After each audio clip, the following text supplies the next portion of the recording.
अक्टूबर को हमास ने सबसे बड़ा हमला इजराइल के कुबुत्स में किया था। यहां के गांव की करीब आधी आबादी को हमास के आतंकियों ने मौत के घाट उतार दिया। उस गांव से आपको न्यूज़ 18 इंडिया की एक एक्सक्लूसिव रिपोर्ट दिखाते हैं। नीरज ला रहे हैं ये रिपोर्ट। आतंक एक तरह का था, आतंकवादी एक तरह के थे जिनका नाम हमास था, लेकिन हर घर की कहानी अलग अलग है। नीरोज जहां सबसे बड़ा हमला किया था, बड़ा हमला इस मामले में क्योंकि 400 आबादी वाले इस गांव में 180 लोग मारे जा चुके हैं या फिर अगवा हैं, यानी बंधक बनाए गए। ये देखिए, यहां 2 बुजुर्ग रहते थे।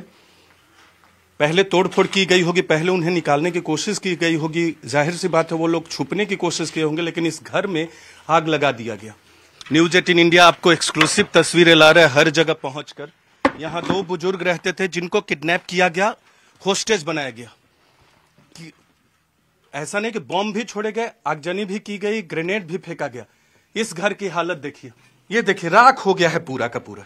ये देखिए, ये कंक्रीट में यहां किस तरह से आगजनी की गई है, खुद देखिए। यहां 2 बुजुर्ग रहते थे, हमें जो बताया गया, और अभी ये ढका गया है कि आवाज अभी भी गाजा की तरफ जो बमबारी की जा रही है इजराइल की सेना की तरफ से, वो तो रिवेंज ले रहे हैं। दुनिया उसे अलग अलग तरीके से देख रही है, लेकिन 7 अक्टूबर को जिस वारदात को हमास ने अंजाम दिया था, वो आतंकवादी वारदात था जिसकी सिर्फ भर्त्सना हो सकती है। उसके लिए कोई शब्द नहीं है, उसके लिए कोई भी बचाव नहीं है। 7 अक्टूबर को जो उन्होंने किया है। तो आपने देखा इस किबुत्स इलाके में क्या किया गया, किस तरह की बर्बरता वहां हमास के आतंकियों ने दिखाई। वहां बच्चों तक को काट दिया गया, यही आरोप है और यही वीडियोस सामने निकले हैं। यहीं से कई सारे लोगों को हॉस्टेज बनाकर, बंधक बनाकर हमास के आतंकी वापस ले गए। और इसमें सिर्फ हमास ही नहीं, पैलेस्टीन इस्लामिक जिहाद ये ऑर्गेनाइजेशन, ये गुट, इस गुट के आतंकी भी इस हमले में शामिल थे। वहीं हमास के हमले के 23 दिन बाद इजराइल को बहुत बड़ी कामयाबी मिली है। IDF यानी इजराइल डिफेंस फोर्स ने गाजा में घुसकर हमास के चंगुल से अपनी एक महिला सैनिक को छुड़ा लिया और उसे सही सलामत इजराइल वापस पहुंचा दिया, जहां उसके घर वालों ने अपनी बेटी को सामने देखकर उसे गले लगा लिया। इस मौके पर प्रधानमंत्री बेंजामिन नेतन्याहू ने इस कामयाबी के लिए IDF की पीठ थपथपाई और लगे हाथ हमास को मिटा देने की धमकी एक बार फिर दोहराई।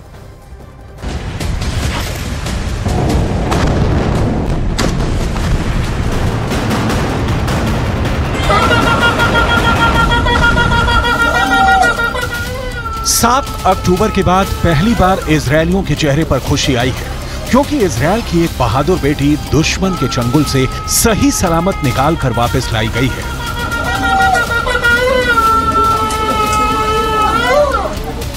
7 अक्टूबर को जब हमास के लड़ाकों ने इजरायल में घुसपैठ की, तब बदकिस्मती से इजरायली सेना में तैनात महिला सिपाही ओरी मेगिडिश उन लड़ाकों के हाथ लग गई और वो लड़ाके उसे बंधक बनाकर अपने साथ गाजा पट्टी ले गए।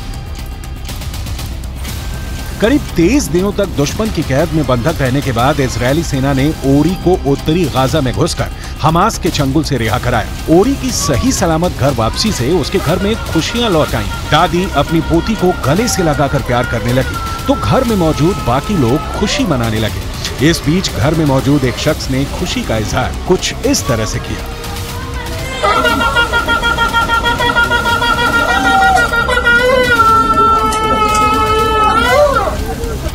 ओरी को पाकर उसका परिवार बेहद खुश है और दुआ कर रहा है कि जैसे उनकी बच्ची दुश्मन के चंगुल से सही सलामत निकालकर वापस लाई गई है, उसी तरह इजरायल के बाकी 220 से ज्यादा बंधक भी लाए जाएं। हमास की कैद से ओरी की रिहाई के बाद पूरे इजरायल में बंधकों की घर वापसी की एक नई उम्मीद जगी है और इस उम्मीद को बनाए रखने की कोशिश खुद PM नेतन्याहू भी कर रहे हैं। उन्होंने ओरी और उसके परिवार वालों को बधाई देते हुए कहा कि हमास की कैद में बंधक इजरायल के हर नागरिक की वापसी के लिए सेना आकाश पाताल एक कर देगी। את הוראית אורי מגידיש. אורי נחטפה בבוקר השחור של 7 באוקטובר. ברוך שובך הביתה אורי. אני מברך את השב"כ ואת צה"ל על ההישג החשוב והמרגש הזה, הישג שמבטא את המחויבות שלנו להביא לשחרור כל החטופים.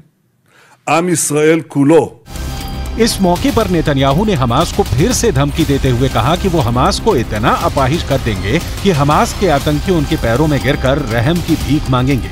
להביא לשחרור כל החטופים. עם ישראל כולו מצדיע לשב"כ ומצדיע לצה"ל. ולמחבלי החמאס ולדאעש, אני אומר, אתם מפלצות. אנחנו नमशीख लरदोफ अटखम।